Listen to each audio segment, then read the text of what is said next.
Straw Hut Media.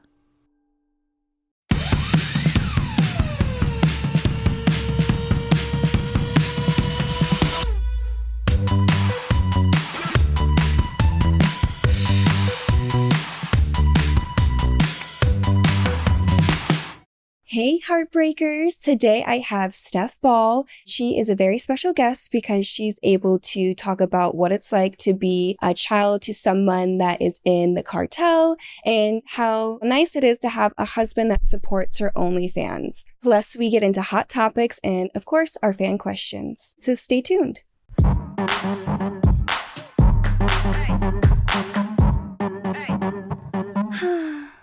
All right, Heartbreakers. So I am back and I have a special guest, Stephanie Ball.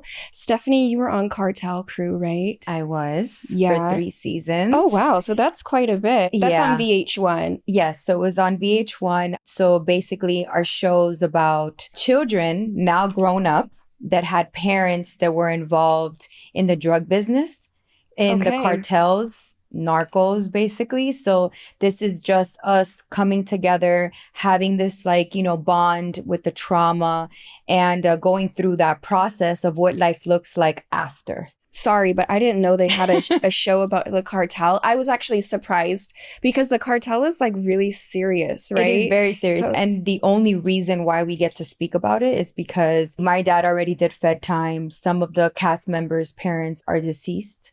Okay. Some of them are not in the business no more. So we were very respectful towards what people wanted to share. And you can only speak on things you've already been, Like accused of and yeah. done your time. And that was it. How has it changed your life at all? Just being on the show, has it changed, or is it just stayed the same? Absolutely. Yeah? So it's insane because when I got the opportunity to do the show, it was kind of like a shocker because I never thought that my upbringing was something people cared to hear about. I would care. That's so interesting. Right. It's something that, you don't go around telling people. Yeah, you Hi, can't. look, my name is Stephanie. My dad used to be a part of the cartel. You just don't say those things. You process because there was a lot of hurt.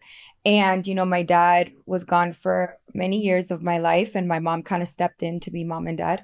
So it was a lot of pain. So then when I got this opportunity to do this show, I was kind of confused at first. And then, when I spoke to my parents, I spoke to both of them and, I'm like, are you guys comfortable with me sharing my story, my version? Yeah. Because, my parents have an opinion, I have my own. And, I just kind of go through this whole, I guess, theory of what I've been through and what I would like to do different. Right. So my parents gave me their blessing. And then when I signed up to do Cartel Crew, I'm like, I'm going to be 100% authentic. I'm going to be honest. I'm going to be raw and people are going to love me or they're going to hate me. So Which one was it? I think, They loved you, I right? think they loved me, but then there was this love and hate situation because I call jealousy. people out. Yeah. I go hard for the people that I love. I'm very loyal.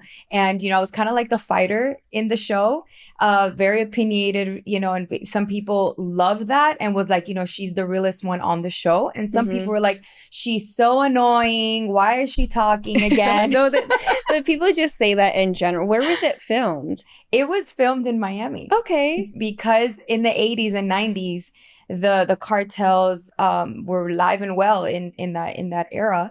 A lot of our parents were doing business there. What's your favorite thing about your upbringing with your dad being in the cartel? Any fond memories or? It was great. The lifestyle was amazing. I had everything I could imagine. When I was a kid, it was just a lot. Christmases were great. Parties were, all out, going all out. We never lacked for anything. Our house was always the best house of our family. It was the one everyone wanted to come to. So it felt good as a kid and never to lack for anything, especially, you're the essentials, right? That was the upside of it. We did a lot of trips, Disney, we were, was traveling, bougie stuff, but it did come with a price for sure.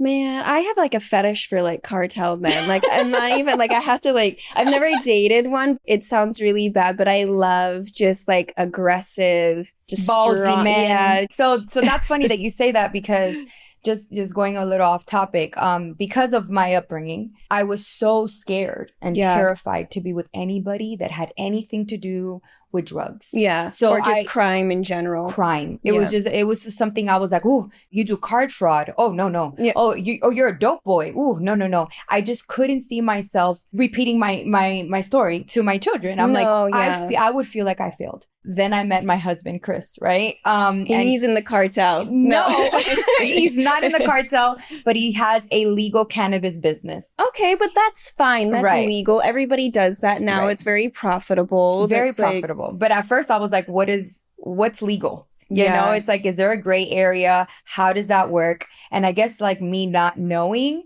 was my hesitation at first to give my husband like the green light. But he should do shrooms next, because that's like the I started doing shrooms. Yeah, you like them? When I want to like just get a little bit more relaxed and just into the moment. It relaxes you. It picks me up. Like it picks me up. But what I mean relaxes me is that I'm naturally like, I'm always very aware of my surroundings. I'm controlling. I want to make sure everything flows. I'm the mama bear. Yeah. But when I'm on shrooms, I don't give no fucks given here, you know? So shrooms gives me that carefree energy. Yeah. Just like whatever. I love shrooms. I stopped doing them. I actually took I talk a lot about it, but I was like depressed at one point and had a lot of anxiety, and I took a shroom, just a micro dose a day, and somebody told me do that for 6 months and it will cure your depression. And it did, because I would take it in the morning. It was like a caffeine pill, and it kind of just reset me, but I didn't feel like, you know how when you take too many shrooms or like a lot of them, you feel like, you're high. Microdosing. Yeah, but just I didn't even notice it. It was like I drank a Red Bull or something. I talk very highly of shrooms for certain people. I'm gonna be honest, it's my drug of choice. I haven't done many drugs in my life, but shrooms is just for me like weed. It brings out the best version. I think they're gonna legalize it. I think it is, maybe. I don't know. We gotta do some research. Yeah. Sorry for them to legalize Molly. I'm just kidding. So you just got recently married. Yes. How long were you together before you got married? So I got engaged 7 months after being together. Love it. He says, when you know, you know. Yep. And then we started planning a wedding. It was, so I had my terms. When I met my husband, I was 34, and I was like, I'm not here to play games. Yeah. Like, if you are going to come in, I've already dated my fair share of guys that have played with me. I've wasted a lot of time. And I'm here for the real deal. So he's like, let me show you what I can do. So we started dating. 7 months later, I was engaged. And then he's like, I can only do legal cannabis in California. Yeah. And I lived at Miami at the time. So I was like, I'm not moving for a boyfriend. No, of course. And I know we're engaged, but people can be engaged for years and never get the real thing. It's called a shut-up ring. Right. Yeah. That's what it's called. It's called a shut-up ring. You might as well just give me a promise ring. Yeah, exactly. So we're not doing that. So then, so I told him, I said, we need to have a date, deposit on the actual venue, and I'll move. Good for you. So then we did just that. And then we picked the venue, we gave the deposit, I moved to LA. So Miami was my home. It's always been my home for my whole life. Is where I was born and raised. There's a culture in Miami you cannot get anywhere else, but my life began here now with Chris. So how long have you guys been together, like total? We've been together total. It's 2.5 years. It'll be 3 years in September. Nice. See, I love being married. I love when I asked you, I was like, what do you want to talk about? You're like, I just got married.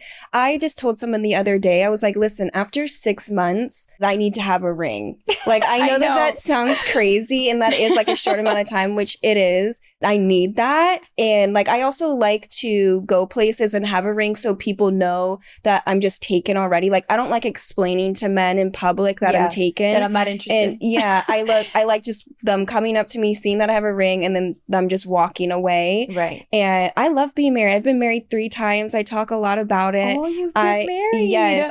I've probably been in just one relationship where I haven't been engaged. Mm-hmm. It has to be talked about. Like, I also came from like a religious family, so it's important to me. I don't see why people date without marriage. And I'm not against it. Like, people that are like, oh, I've been together 10 years and it's just not for me. Yeah. And it wasn't and isn't for me either.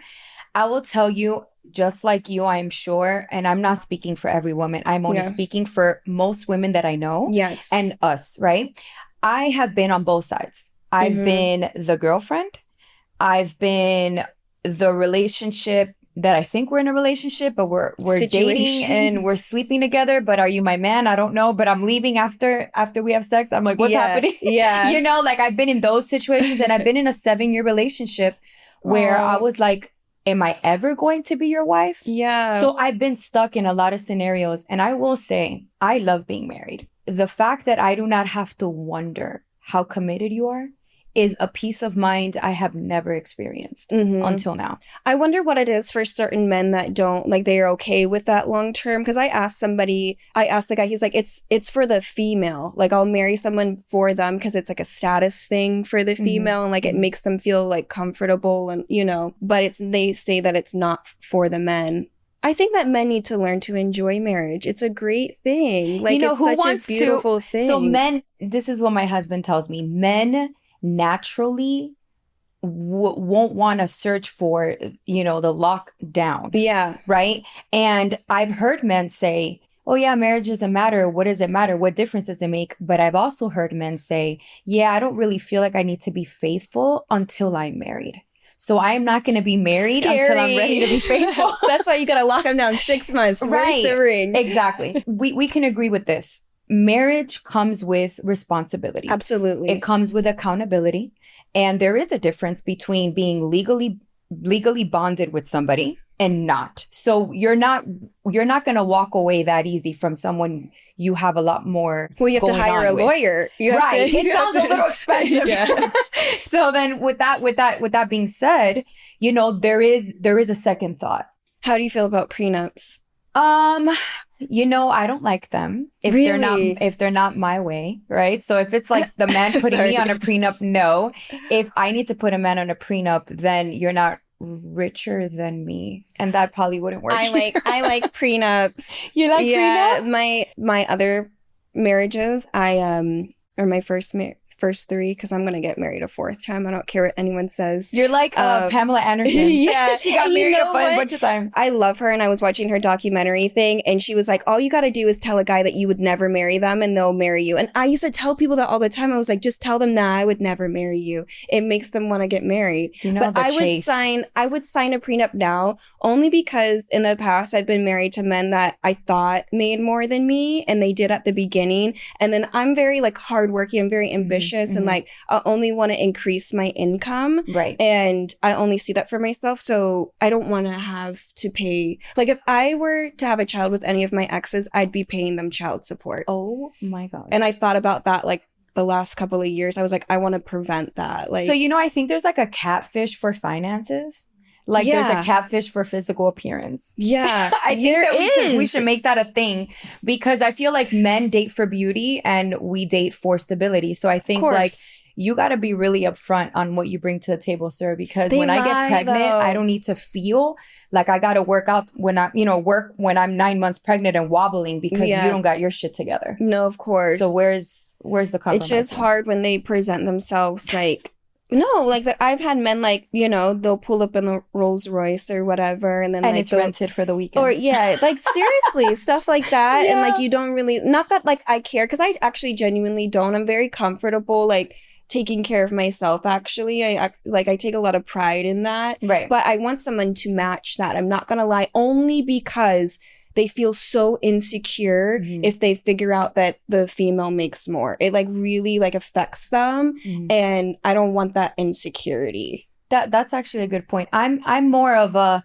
I want to be able to work. I don't want to feel like I need to. Yeah, you know. My husband, he's 46 years old. I was gonna ask how old he was. He's 10 years older than me. So there came a standard. Yeah. Okay, you're 10 years older. You have waited this long to be married. When you're going to like bond your life together and mix it around, I need to know, because my next chapter is being pregnant. Yeah, I was gonna say you want to have kids. Yeah, right? so we're actually trying right now. Good. And I'm very excited because it's the most exciting, scary thing I have ever experienced, because I've been a model for so long. Yeah. Oh. And I have complete control of how I look, and I take pride in working out and being this bad bitch. Well, you still can being pregnant. Well, thank you for the reassurance, because it's just like, what is it gonna look like after? you know? Well, you never know. And sometimes sometimes people look even better though. I've seen girls like really look good after pregnancies. I'm praying for that. Well,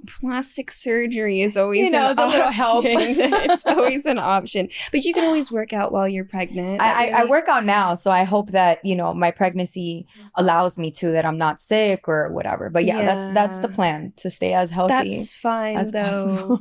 That's fine. I've only been pregnant by accident. Oh, you don't have any children living? No, I don't have any kids.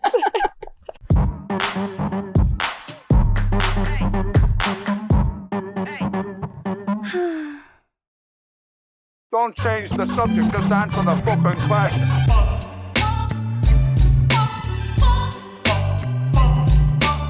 What the fuck is this piece of shit? We have some hot topics, and this is actually about marriage. So, Vogue writer, her name is Hannah Clugston. Am I saying that right? Hannah Clugston she'll be okay. Reported the challenges and lessons she learned after getting married at 22. Here is the rough guide to making things work and knowing when it's time to quit. By the time you're 30, you're a completely different person. 20 to 25 is your baby years of adult. You still have a lot of growth to do and understand what it means to be an adult. Do you agree with that? I personally agree with that. I definitely agree with that. I agree for sure. Yeah. I feel like sometimes there's a rare occasion where someone's super mature when they're in their early 20s, but I'm definitely, once I hit 25, I don't know what it was. I'm going to be 28 this year, so maybe it will be different for me when I'm 30 again. But for me, 25 was when I really changed as a person. I think my soul's been here a few times because I've always been very mature for my age. I could see it. People are like, oh, when you get to this age, it's going to hit you and you're going to want to do all these things. Like, I was yawning at the club, at 22, why am I here? I hate clubs. I'm like, why am I here? That type of energy. And people are like, it's going to hit you, watch, you're going to want to do these things. And I'm nope, never came, it's 36 and I'm waiting for that moment. And I think, if we do reincarnate, I think I've been here too many times. I think at this point, my soul doesn't need to do everything. Yeah. Some people are do things once. I don't have an interest. Yeah, me too. I'm very, that's just what's it called? Not old spirit. We're an old soul. Old soul, that's what it is. Souls. Yeah, I'm definitely am. It says also, your person is not your entire world. Yes. I mean, they're supposed to be. They are. So it says, it might be cliche, but this is a mistake to rely on one person for everything. Agreed. I don't want to have to take care of a man. And I don't want someone also, my past relationship, I felt like the guy relied on me for everything. It was so draining. I was like, you gotta take care of something. Let me ask you a question. Do you think there is a world where when you present yourself, you're so independent, I got it, I'm the boss here, and the guy's like, well, if she's gonna take that role, then fuck it. And maybe you're not allowing, or the roles get switched along the relationship. Absolutely. I'm not gonna say I'm masculine, but I am very dominant. Okay. And I know that I could take over everything, and I'll just gladly do it over waiting for someone to do something. For sure. I'm dating immature men that allow me to just take over, and I need someone that's dominant, that shuts me down. So are you going to be okay with that? Because I feel like sometimes we're dating the same thing because we're just not okay with the opposite. No. Okay. No, maybe. Yeah. Maybe. So I was really hard because I found my husband and he was my person, but I didn't know it at the time because I denied him for 18 months. I didn't feel like I wanted to be with him. That's a long time. 18 months. That's months. That's your guys' relationship. Yeah, now. Because I was scared. First of all, I was like, what are you going to tell me? I haven't heard yet. You live in LA. I live in Miami. How's this going to work? And I was like you. I dated a certain type. And then I was like, my husband was a little different than what I was used to. And I had to really wrap my head around that because if you don't step out of your norm, because we don't even do it on purpose. Yeah. It's what we're attracting. No, I know. I need to chill out. She's like, I need to chill out with this masculine energy. Maybe I need someone that's super, super submissive that just lets me. But then that's exhausting because then they're going to be like, I'm waiting. Yeah. You're like, what are you waiting for? Just do you. And they're like, but that's not how it's been. So okay, never mind. We need to change. I'm just thinking of different options for myself while I'm single. It also says it's okay to ask for help at any point in your marriage. It's easy to fall into your ego in your 20s, and marriage is not a lifeline honeymoon. To think otherwise is foolish. Yeah, I agree. You absolutely have to go to your person, and you can't. I saw this thing with Michelle Obama, and she was like, sometimes a marriage is 70-30, sometimes it's 50-50, sometimes it's 60-40. And I agree with that. Sometimes you, at certain points in your life, need a little bit more help, and then that person can step in if you're married to the right person. Yeah, no, for sure. There's moments of fluctuation. I mean, a relationship's like the weather. Like, you just never know what to expect. Yeah. You know, some days you're up and the sun is out and you feel great. And some days, you know, I'm PMSing, I'm upset, I'm in my feelings. Sometimes he had a really bad day at work and he's not wanting to be so talkative, and knowing that it's not always about you. Yeah. I'm the type of person, when my husband walks in through the door and he's not his usual self, it's tell. hard for me to not take it personal. Yeah. Like, what happened? What's wrong? No, nothing. And I'm like, why are you not talking to me? What did I do? And it's like, it's not taking it personal and allowing someone to have a bad day. I know. I'm not good at that either. I'll be like, what the what's hell? wrong? You're going to leave me right now like, this second. Are you thinking that this is not good for us? Like, Yeah. he's like, what? And I'm being a little dramatic, but you know, your mind goes there, you know, sometimes. So the next discussion is kind of, we're switching gears here. It says, teachers turn to OnlyFans because of low wages and crippling student loan. Because you have an OnlyFans, right? Yes, I do. Yeah, you do. Really quick, how has that affected your music and public life at all? So my music life has taken a step down. Okay. You know, I was Lil Wayne's artist. I was signed to Young Money. I mean, I was in this mode of music. And then I got into the TV business. Mm-hmm. Was on Cartel crew because of COVID or whatever. I was on and off this journey with VH1 for 5 years, putting my whole life out there. And my life and my career was in motion, but I didn't have the things that I would pray for as a little kid. Yeah. I didn't have the love of my life. I didn't have a home with my person. I wasn't married. I didn't have children. So it's not that you can't have both, but I feel like I had a lot of things that I was doing at the time, but I didn't have the things that I really wanted. So now my life is just other things have taken a stop, so other things can move forward. So, but the OnlyFans hasn't affected that, right? It was actually my husband's idea. Nice. Yeah. I like your husband. I have a very supportive husband. Yeah. My husband's like, I'm with a bad bitch. Whatever makes you feel comfortable. I want you to flourish. My husband doesn't stop me from being me. We have a shared folder of what goes in OnlyFans. So we do things tastefully and there's no, you know, inappropriate things. But my husband allows me to be sexy. He allows me to dress how I want to dress and express myself. He's like, I married that person. Yeah, I love that. You have a great husband. Yeah, it's great. gonna really I'll work keep out him for now. Yeah. So teachers are, I guess, getting in trouble for creating OnlyFans because they're trying to pay off their debt, and it's low wages. Some teachers are being able to pull in an extra $5,000 to $10,000 a month from their OnlyFans, but several teachers are getting fired, and actually they're pulling their license from them. But they are saying that the average wage for a teacher is actually $43,000 per year, or roughly $28,000 after taxes, and second jobs are almost impossible for them to hold down. I'm not gonna lie, when you're working with children, I don't think you should have sexual content, but that's just my personal opinion. I mean, I'm a big OnlyFans supporter, obviously. I think that it's really helped a lot of people. I just feel like maybe when it comes to, if you're working with children, you got to keep it separate. I saw on the Daily Mail the other day, though, like a teacher getting in trouble for like taking photos at this school and stuff. And I'm like, why would you do that? Why would you be taking nude photos in front of the children's books? So that's crazy. Maybe if crazy? someone in OnlyFans paid her and said, this is my fantasy, please do this. But that's sick if you think about it. They're doing it for a twisted way. It's not just because she's a sexy teacher, because you can make a fake chalkboard in your home and act like you're doing a lesson. This is my stance on OnlyFans. I think because it says OnlyFans, and that website itself, because there's so many people that do this, they think everyone else does that. Yeah, and that's the thing. If you're a teacher, what does your content look like? That's true. Let me see, because I go on my news feed and some girls are cooking on there. Yeah, that's true. And they're doing workout videos. And I think because being in my agency, there's just a little shift in OnlyFans that they want a little bit more of everything. Yeah. So are you a teacher talking about your daily life? Are you blogging? Are you, showing your life outside of teaching? Or are you doing POVs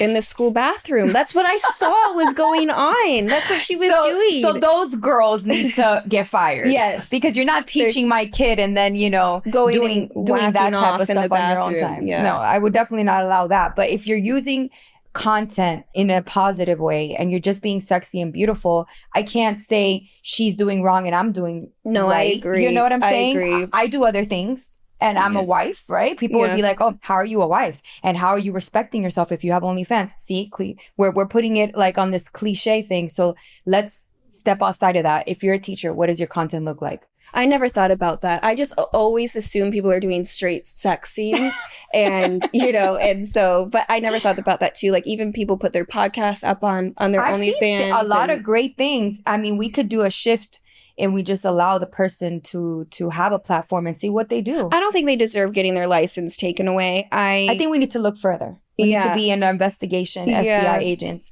and look into their social media. If it's inappropriate, then you gotta go. I agree. This one's a good one. Woman charged with putting bleach in husband's coffee, but avoids jail time. So recently, Melody Johnson was charged in Arizona with attempted murder after she slipped small amounts of bleach in her husband's coffee every morning. Johnson and her husband were living together with their child while finalizing their divorce. On multiple occasions, she had spiked the husband's coffee with bleach. The husband noticed the taste and set up a camera and caught Johnson. After getting arrested, the husband asked the court to not give her jail time so she could still be a mother to their child. Johnson got 3 years of probation and did not officially explain why she tried to poison him. The husband stated that he believed Johnson was trying to kill him. Well, no shit. To collect insurance money. Well, I'm trying to process on why he thought that she would be able to be a good mother after trying to kill someone, especially the father. It doesn't feel like she'd be capable. You know what I think it is? He's got guilt. Yeah, absolutely. I'm thinking that he was obviously in an abusive relationship and he's like, trying to, how you like give the person the benefit of the doubt. Would you be forgiving? No, right? I don't think there's a world unless you are molesting my child. Yeah. It would be that. It would be my child. You are hurting them. You're molesting them. You're raping them. It would be something that I'm like, you're going to die a slow death. Yeah. Sir. You know what I mean? But other than that, I think I'll just take the high road and leave you. Yeah. Leave your ass. And, and be like, we're done here. Like, I fall asleep to forensic files. Same. Oh my God, why are we like this? But, I don't know. We had a guest therapist and she says that women's brain, I forget why, but it actually calms our brain in a way. It calms me. So. My husband's like, should I be worried? No, that you're it's such calm good. When you're watching these mysteries and these unsolved and like forensics and he killed his wife and the wife killed the husband. That literally, I don't know why it's just because it's monotone. And I think that women, even though we don't want to admit it, we're like the more vulnerable species. So we're always trying to figure out, how do we protect ourselves? Oh my God, how do we notice murder. signs and like red flags? And can this guy hurt me? Because we always are a little bit on edge of trying to protect ourselves. Yeah. Do you think that? I think it's that. I think that I like documentaries in general. I just don't find many things fascinating. And it's very fascinating to me how people can take it to that level. Put bleach in the coffee. Yeah, like take it to that level seems so crazy. And it really does. There's a documentary on Hulu. It's called Snapped. Oh, I used to watch that as a kid. Me and my mom would fall asleep to that on the couch. Girl, it's just women that do these crazy things. They just snap and they kill their husbands. That story to me is very bizarre, but I do not want to judge only because what was the man doing? But either way, there is no excuse. Yeah, there's no excuse. Yeah, I think she should have gotten some jail time. Absolutely. 5 years, something. But 3 years probation? I didn't realize that if you ask... Well, I didn't realize if you ask for someone not to get jail time, they don't get jail time? Because that's how I'm reading it. Well, because maybe he's the one that would press charges. So he dropped charges. He had to have He must have been been fucking her friend or something. Yeah, like he did something. He's a motherfucker. He did something really bad. He's a so really just be bad like, guy. I already realized no, this. This is what it is. it's okay, babe. I know that it okay. I tasted a fucked little your sister. sour in my coffee, but go Fucked ahead your and sister, yeah, so it's absolutely, okay. he did. Let's put the blame on him. I will. Be a typical That's the only way the enabler. math is mathing in my brain.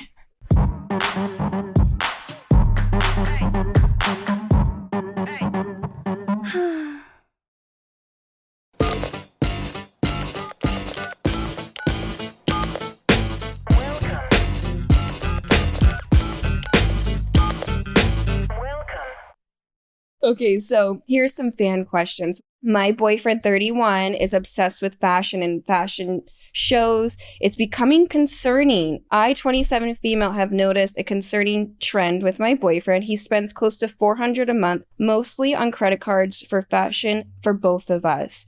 We both look great. I have a good job, but it's not exactly the money that we have. Almost everything on his feed, I'm guessing Instagram, is fashion tips, fits, clips from a number of catwalks. He's known to hyperfixate on things, but it's starting to become concerning how much he's spending. What can I do?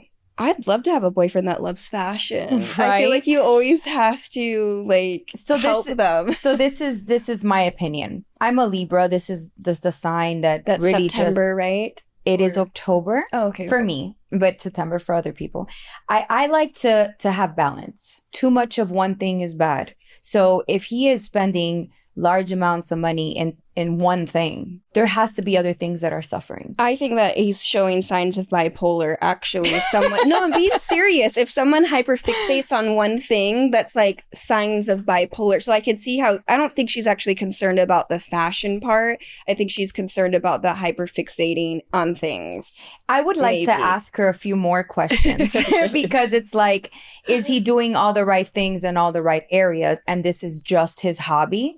Because if everything else is checked out, then who cares, right? But if there's so many things you guys are not doing because he's got this addiction, it's called an addiction. Maybe it's a shopping addiction. Maybe it's not really a fashion addiction. But let it be on me and not on you. Yeah. She says that he buys for the both of them. I like that. And what's the problem? I know. I guess maybe she's concerned about the amount that he's spending, and maybe she's thinking that it could get worse and worse. That's how I'm reading it. Like, if they don't have that money or it's getting a little bit close and maybe he just doesn't care, I could see how that can be like a lot. Again, okay, it's fashion, it's fun, it's, you guys are both trending, you guys are wearing the best clothes, it's always new stuff, new this, but I think it's like prioritizing. Yeah. I think she needs to have a more adult conversation with him. Like, this is cool, but I'm trying to go up here. I'm trying to elevate in this way. Are you still trying to just do fashion, or are we buying houses? Yeah. What are we doing? Yeah. So I think it's just a conversation of pulling him aside and saying, listen, this was cool for now.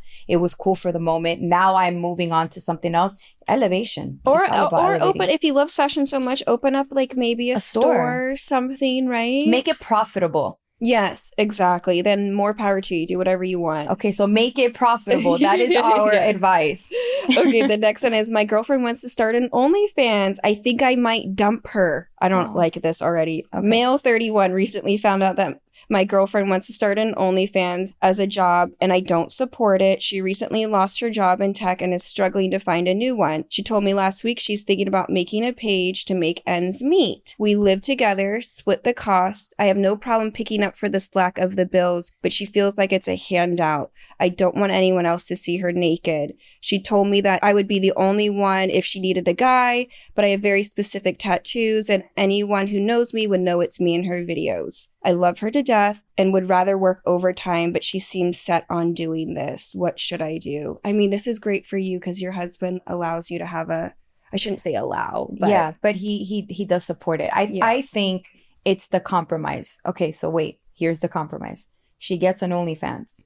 Her content's got to be to where he feels it's respectable. Yeah. If that's not going to work for her, then she's not compromising. I think that him letting her have an OnlyFans and having content that's appropriate is where he's going to compromise. So what concerns me is people like this. It's like they think that they're going to make an OnlyFans with no fan base and it's going to be lucrative. It's not. It doesn't work you that way. have to have a fan base. Otherwise, I could see that what if she's only making $100 a month. And then, it's he costing feels her a relationship. Yeah, it's costing her a relationship. If she really feels like it could be super lucrative, then I think that's great, like having those boundaries and stuff. But I think people really think I'm just going to make a flat $30,000 a month, and it's not the case. And I really want them to be cautious because, like we said, the association with OnlyFans can also cost a job, like a legit job. And well, I don't she want apparently that doesn't have a job. I know, but a future job, right? What if they're like... So this is the only advice I could give him. If he loves her and she feels very passionate about just having her own money, because sometimes it's just about having your little few cents. It makes you feel worthy. Independent. It makes you feel independent. It makes you feel strong. It doesn't make you feel like, oh my God, I'm just relying on this man. If he ever left me, I don't even have anything to go get my own little apartment. No, that's scary. It's a very scary thought. And it's like some men dangle it in your face. Mm-hmm. Oh, I pay for everything here. Yeah. What do you do? Yeah. And you're like, damn, control. It's a control thing. So if that's where she's coming from, like, look, just give me a little independence. I would do a shared folder like me and my husband do. I like that. I think that's really cool. And I put in my content. And if there's anything that he's like, this is inappropriate, then it comes right off. Yeah. And there is no discussion. There's no room for error. Like, I feel like my husband already supports the OnlyFans. If my content is not appropriate, then I have to respect that. Yeah. So there's the compromise. I mean, maybe she doesn't have to do nude. Maybe she could just do sexy. Sometimes there's more mystery in just the in-between. Yeah, absolutely. You know? So that's what it is, guys. That's my advice to you. I like it. I really like it. You're very smart. Seriously. Just the middle. Yeah. Just find the middle. Yeah. Okay, so last question is, I need help with ways to get over an ex. I recently got dumped out of nowhere. It was like someone just pulled the plug. One day, I noticed something was off with my girlfriend. Next day, she called me and told me that we were done and she was leaving. And there was nothing I could do to fix anything because she just needed to work on herself and deal with the feelings of dumping her ex. Damn. That's basically saying I want to go back to my ex, but I'll read the next things. I saw on her Instagram that she already was with a new guy. That broke me. I don't want her back, but I'm looking for advice to try to get her out of my mind. I just need help finding ways to stop thinking about her. Oh, I don't love her anymore. Yeah, it's a guy. But it feels like she's taken a part of my soul and I can't get her off my mind. Man, I know how that feels when you're like, I don't like this person. Like, they should have never been with me. There's something about, I think it's the rejection that people get obsessed with. And it's hard to rationalize, like, why would she dump me? You know what I mean? Being used to someone is almost stronger than love. Yeah.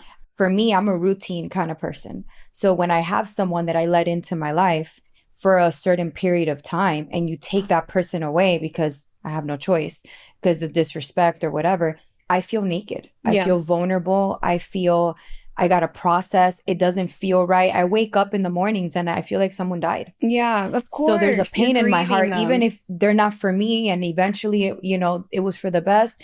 But in that process, the pain is confusing. It is. And then someone, one or the other, moves on quicker. And I like to make my next move my best move. Yeah. So I don't move quick.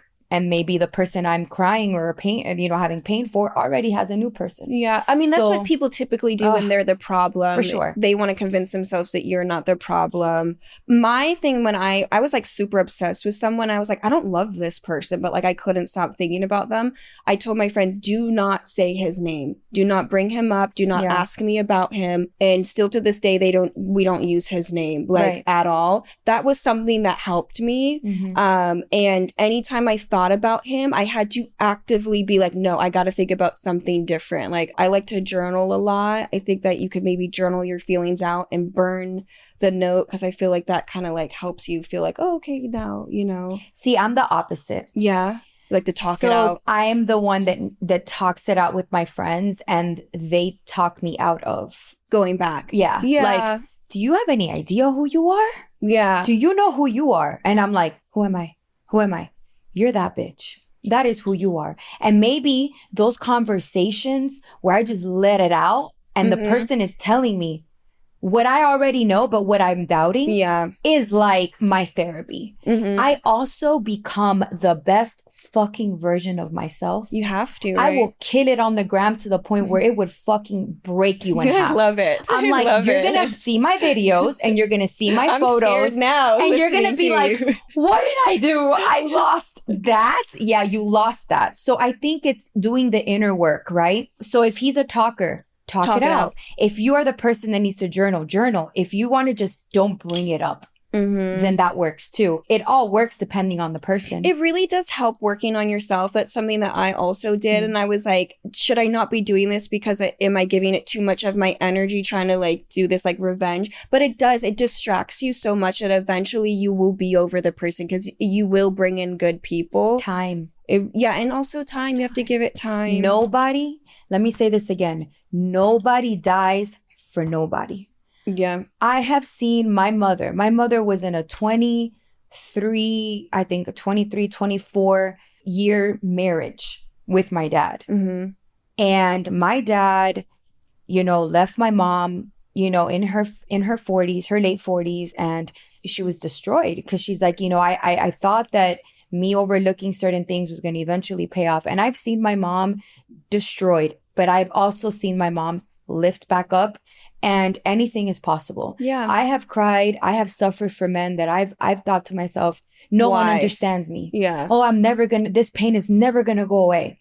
But the best therapy is whatever you think is best for you, talking it out or not talking, but it's time. Yeah, Time is the best healer because it eventually, the norm will be you again. And they also say this saying in Spanish is like, un clavo saca otro clavo, meaning one nail takes out another nail. Once you're done healing, someone will come into your life and give you it's so true a perspective and be like, you know what? That other person just wasn't for me either. And you get excited again. It's so You true. know? I'm like I say this often, but like for some reason I'm thankful that all my exes cheated on me. Me too. Because I'm like thank God. Yeah, because it You were made not me for leave. me. Yeah, it made me leave. At the time it was really heartbreaking, but now looking back, I'm like, I'm thankful they messed it up. Like I have like great male friends around me that are better, way better than my boyfriends ever were, and they're just friends, So Yeah, there's not one ex you would go back to.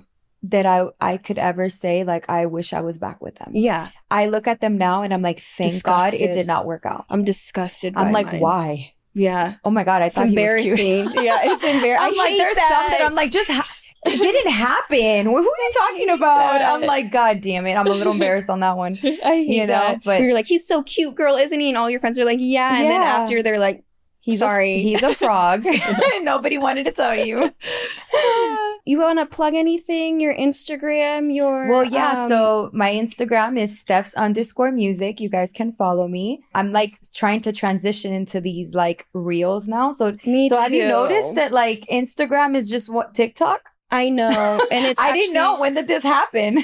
I don't like reels either, and I'm trying to come up with ones that aren't the singing ones because you probably like the singing ones, but I don't want the monologue ones. Yeah, I can't do it. I'm just like my brain can't process it. But yeah, that's the next thing. Because when I start recording the reel, I'm like, hi. Yeah. I don't know what to say. See, so like when I'm doing the monologue and I'm being funny, people like that. So I guess, you just got to find your niche. But yeah, just follow me on Instagram. I'm working on some new projects with a new show. I can't say quite what it is, but as soon as I can, I will be promoting that as well. And there's just more ventures to come in my journey. And all that. Twitter, no. Yeah, I have Twitter. If you want to plug it, again, it's Steph's A Music. I also have TikTok. You can find me, Stephanie Ball, on there.